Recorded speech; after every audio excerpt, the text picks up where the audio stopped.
عبدالله ابن عباس رضی الله تعالی عنهما فرمایي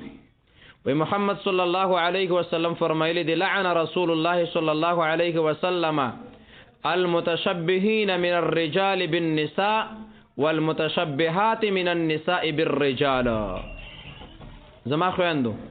پیغمبر علیه السلام مو چې کوم سړی ځان د ښځو په شانتي جوړوي نو په دې باندې د الله د پیغمبر لعنت دی، پیغمبر د دنه خفه دی، د پیغمبر خیری دته متوجی دی، پیغمبر د څه د ناستې ولاړې ته نه دی تیار. ای زما مؤمنانو خویندو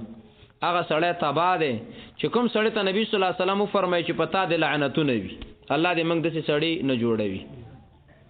او بیا یې فرمایلی دي والمتشبهات من النساء بالرجال،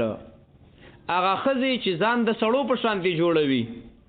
هغه په مزل کې وي، که په خبرو کې وي، که هغه په لباس کې وي، که هغه په نورو ډېرو داسې کارونه کې وي چې هغه د سړو پورې خاص وي او زنانې کوي. زما مؤمنانو خویندو نبی صلی الله علیه وسلم په داسې زنانه لعنت ویلی دی او خوري چې د الله رحم درته متوجي نشي او د خوږ پیغمبر صلی الله علیه وسلم دا خیرونه او صفاتونه درته نه وي نو ګوره دنیا و آخرت کې به پریشانئ. یو د هغې نه دا د زما مؤمنانو خویندو سړی سرتور سرګرځي کو جامې لنډې کړې کو ودې کړلې او که ولی ښکاره شو که مخ یې ښکاره شو که خپې او که لاس هېڅ پروا نشته بس سړو دپاره دا صفت دی ګرځي دي که نه. خو ولې زما مؤمنه خور به بیا داسې نه ګرځي ځکه سړي دپاره د دې اجازه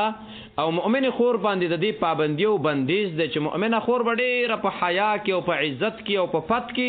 هم په کور کې وخت تېروي او هم د کور نه بهر تر دې پورې چې نارینه عطر لګوي دا د دیو صفت او خاصیت دی الله ولا اجازه ورکړې ده. نو زنانه چې بار ته وځي عطر به نه لګوي ولې که دا یې ولګولو هم پې لعنت دی او هم یو خاص حدیث ورته متوجه دی هغه به وویمه. نو زما مؤمنې خورې